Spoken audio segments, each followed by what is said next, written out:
ಇವತ್ತ ಈ ಗುರುಗಳೇನು ಬಂದಾರಲ್ಲ ಇಲ್ಲಿ ಅವ್ರಿಗೆ ಬಹಳಷ್ಟು ಕಡೆ ಯೋಗ ಮಾಡಿಸೋಂತ ಕೇಳ್ಕೊಂಡಾಗ ಎಲ್ಲಾ ಕಡೆ ಅವರು ಮಾರ್ಕ್ ಕೊಟ್ಟಿದ್ದವರು ಇದ್ದರು. ಆದರೂ ಕೂಡ ನಮ್ಮಲ್ಲಿ ಒಂದು ಅರ್ಧ ತಾಸು ನೀವು ಬಂದು ಹೋಗ್ಬೇಕು ಗುರುಗಳೇ ಅಂತ ಹೇಳಿದಾಗ ಎಲ್ಲರೂ ಅವರು 108 ಕೆಲಸವನ್ನು ಬದಿಗಿಟ್ಟು ನಮ್ಮ ಕರೆಗೆ ಹೋಗೊಟ್ಟು ಬಂದೇನಪ್ಪಾ ಅಂದ್ರೆ ನಮ್ಮಿದು ಯೋಗ ದಿನಾಚರಣೆಯನ್ನು ಬಹಳ ಯಶಸ್ವಿಯಾಗಿ ಮಾಡಿಕೊಟ್ಟಂತ ಅವರಿಗೆ ಮತ್ತೊಮ್ಮೆ ಅವರಿಗೆ ಧನ್ಯವಾದ ಹೇಳೋಣ. ಜೋಗಿಂತ ಬರಲಿ.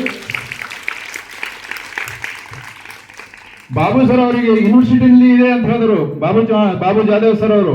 ಆದ್ರೂ ಕೂಡ ಅವರಿಗೆ ರಿಕ್ವೆಸ್ಟ್ ಮಾಡ್ಕೊಂಡ ಖೇನ್ಸಿಂಗ್ ಸರ್ ಅವರು ಯಾರಿಗಾರು ಒಬ್ಬರಿಗೆ ಕಳಿಸ್ತೇವೆ ಸರ್ ಅಂತ ಹೇಳಿದ್ರೆ ಇಲ್ಲ ಸರ್ ನೀವು ಒಂದು ಅರ್ಧ ತಾಸು ಬಂದು ಹೋಗ್ರಿ ಅಂತ ಹೇಳೋಣ. ಅವ್ರನ್ನು ಬಂದರು. ಅದೇ ರೀತಿಯಾಗಿ ನಮ್ಮ ಈ ಶಾಲೆ ಶಿಕ್ಷಣ ಸಮಿತಿ ಅಧ್ಯಕ್ಷರಾದಂತ ನಮ್ಮ ಶಂಕರರಾವ್ ಪವಾರ್ ಸರ್ ಅವರು ಕೂಡ ಸಂಡೇ ಆದ ನೋಡ್ರಿ ಅಂತ ಹೇಳೋಣ. ನಾ ಅಂದ ಯೋಗ ದಿನಾಚರಣೆ ಅದ ಸರ್, ನೀವು ಏನೇ ಇದನ್ನು ಟೈಮ್ ತೆಗೆದು ಊರ್ ಕಡೆಗೂ ಕೂಡ ಕೆಲಸ ನಡೆದಿದೆ ಉಳಿದು ಅದನ್ನು ಕೂಡ ನಮ್ಮಲ್ಲಿ ಬಂದು ಹೋಗ್ಬೇಕಂತ ಅವರಿಗೂ ಕೇಳ್ಕೊಂಡ. ಅವರು ಬಹಳ ಇದು ಸ್ವಇಚ್ಛೆಯಿಂದ ಆಯ್ತಪ್ಪ ನಾ ಬರ್ತೀನಿ ತಗೋರಿ ಅಂತ ಹೇಳಿದ್ರು. ಆಮೇಲೆ ನಮ್ಮ ಸಂಸ್ಥೆ ಅಧ್ಯಕ್ಷರಾದಂತ ಸೀತಾಬಾಯಿ ಆರ್ ರಾಠೋಡ್ ಮೇಡಮ್ ಅವರಿಗೂ ಕೂಡ ಪ್ರತಿ ವರ್ಷ ನಮ್ಮ ಅಧ್ಯಕ್ಷರು ಬರ್ತಿರು, ಅವರು ಇಲ್ಲಿ ಬರ್ತೀವಿ ನೀವು ಬರೇಬೇಕಂತ ಹೇಳೋಣ.